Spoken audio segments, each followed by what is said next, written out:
ஒரு தாய் வந்து சுமந்துகிட்டு இருக்க சமூக கோட்பாட்டுகளை எல்லாத்தையும் தன்னோட மகள் மேல அப்படியே இறக்கி வச்சிடறா.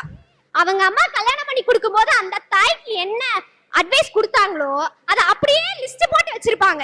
இவங்களுக்கு கல்யாணம் பண்ணி கொடுக்கும் போது நாத்தனான அனுசரிச்சிருமா, புருஷனா அனுசரிச்சிருமா, எனக்கு பிடிச்சத சமைச்சு கொடுமா, இவங்களுக்கு பிடிச்சத சமைச்சு கொடுக்கதான் நாங்க கஷ்டப்பட்டு படிச்சு பட்டம் வாங்குறோமா, எனக்கு புரியல. அப்ப இதெல்லாம் சந்தோஷமா?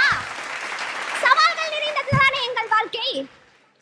அதாவது சிலுவைகளை சுமந்து கொண்டிருக்கிறோம். இவர்கள் எல்லாம் அதை சந்தோஷம் சந்தோஷம்னு அவங்களே நம்ப வச்சுட்டாங்க. டாட்ஸ் லிட்டில் பிரின்சஸ் இல்லையா, அதனால இவங்க வீட்டுல இவங்க என்ன சொன்னாலும் தலையாட்டிடுவாங்க போல இருக்கு. ஆனா நாங்க எல்லாரும் மாம்ஸ் லிட்டில் சோல்ஜர்ஸ். அதனால போராடி போராடி போராடிதான் எல்லாத்தையுமே நாங்க கஷ்டப்பட்டு வாங்கிட்டு இருக்கோம். உங்களுக்கு எதிர்காலத்துல கூட சந்தோஷம் வரும் நம்பிக்கை இல்லையாமா உங்களுக்கு?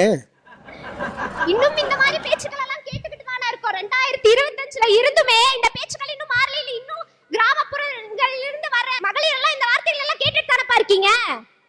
அப்படி இருக்கும்போது எப்படி நடுவர் அவர்களே எங்கள் வாழ்க்கை வந்து சந்தோஷம் நிறைந்ததுன்னு இவங்க சொல்றாங்க?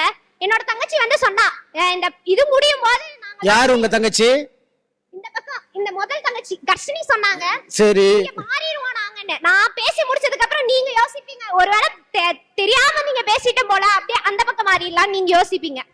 அதாவது தி கிரேட் இந்தியன் கிச்சன், பிகில், இந்த மாதிரி படத்துல எல்லாம் ஒரு பெண் குடும்பத்துக்குள்ள என்னென்ன சவால்களை சந்திக்கிறான்னு சொல்லி ரொம்ப அழகா காமிச்சிருப்பாங்க. கனா, கட்டா, குஸ்தி, இந்த படங்கள் எல்லாம் பார்த்தாலே தெரிஞ்சிருக்கும். இந்த மாதிரி சவால்கள் எல்லாம் இல்லைன்னா இந்த மாதிரி படங்களுக்கு கதைகள் கிடைச்சிருக்குமா? கதைகளுக்காக மட்டும் இல்ல, அது பல பெண்களோட கண்ணீர்னு சொன்னா நம்ம ஏத்துக்கத்தானே வேணும். பெண்களின் வாழ்க்கை சத்தியமா சவால்கள் நிறைந்ததுதான்.